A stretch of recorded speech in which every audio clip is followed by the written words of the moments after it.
And welcome to Retro Reviews, my channel where I review my favorite retro video games of all time as well as some modern releases I have recently finished. Forgive me if I sound sick, it's because I am, but I was really excited about the new games coming out this year, so I wanted to talk about my top 10 most anticipated games of 2024. Starting off with Stalker 2. The original Stalker game was a really fantastic atmospheric experience, really scary. It inspired a lot of other games like the Metro series, which I actually really adore. I don't know if you've played any of the Metro games, but they're really fun, they're very detailed, they're very interesting. I'm very excited about Stalker 2. It's coming forever down the road from the original Stalker game, which I think is probably going to be to its benefit. It's probably taking a lot of time. They finally decided on a good story to tell for the second game. I'm really excited about it. I think it looks like it's going to be really scary, really atmospheric, just like the original, but hopefully be a much better experience as well. Number 9 is going to be Silent Hill 2 Remake. Now, I know a lot of people have, I've seen some other people that have played the original Silent Hills, especially Silent Hill 2, and said that this remake doesn't look nearly as good as something like Resident Evil 4 Remake, but I never played the Silent Hill games. It's actually one of the few horror franchises that have kind of eluded me over time, and I haven't gone back to play them, so I'm excited to see what this is going to be. I'm definitely going to wait for review scores and such, again, since I'm not a huge fan of the series, but if it does end up scoring very well and people are really excited about it, I would love to try out this game so I can finally jump into the Silent Hill experience, because I know Silent Hill 2 is one of the kind of granddads of the horror genre in like the best way possible, one of the goats of the horror genre as well. So I'm really excited to see what this will turn into. Number 8 is going to be Dragon Quest III Remake. I really enjoy the Dragon Quest games. I have never played one all the way to completion, but I have played several of them, including Dragon Quest VIII. I have dabbled in Dragon Quest III before. I'm really excited to see what this remake does for the series. I know Dragon Quest III protagonist is one of the skins you can play in Smash Brothers for a hero. This one's very iconic for a good reason. I'm excited to see what this game is like. I think this might be my final push into the Dragon Quest franchise because it looks fantastic, and since they're doing remakes of 1 and 2 as well in the same style as 3, this seems like a great place to jump in. So this is going to be number 8 on my list. Number 7 is going to be Quidditch Champions.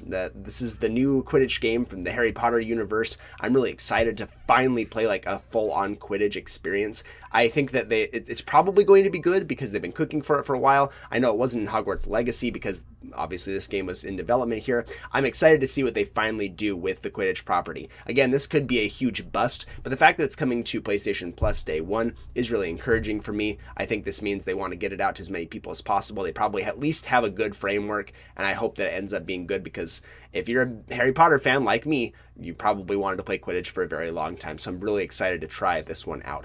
Number 6 is going to be A Quiet Place: The Road Ahead. This one looks fantastic. I remember seeing this one get announced. I think it was at a PlayStation showcase. I saw it, I saw the trailer for it and thought, oh my goodness, they're doing a Quiet Place game and it looks phenomenal. It looks very much in the style of something like Alien Isolation. I love the idea of the Quiet Place universe, and putting that into a video game sounds phenomenal. So I'm really excited to see what this is going to turn out like. It looks like a very well done horror experience. It looks very tense, and I love tension in games and in movies especially. I don't love the jump scares nearly as much. I like the anticipation of a jump scare coming much more. So this definitely looks like a slow burn, a very terrifying experience. I'm really excited to try this one out. Number 5 is going to be Dragon Ball Sparking Zero, a game that I am absolutely over the moon that they're finally making. This is essentially a spiritual successor to the Budokai Tenkaichi series. I loved the Budokai games on GameCube. I love the Tenkaichi series on the PlayStation 2. These games have a very special place in my heart. In fact, Dragon Ball Budokai 1 for the GameCube is my first T-rated game. My brother convinced my mom to get it for me for Christmas, and I had a blast with it. I love the Dragon Ball property. I have the entirety of the manga. I have read everything. I've watched the whole series. I'm really, really excited about another Dragon Ball game. And I don't love the arena style ones like Xenoverse nearly as much. I like watching other people play, but I'm not going to put the amount of time into those games to really enjoy it. This game feels much more like the Tenkaichi series. I mean, obviously, since that's kind of what it's doing, just a new one, but with a different name.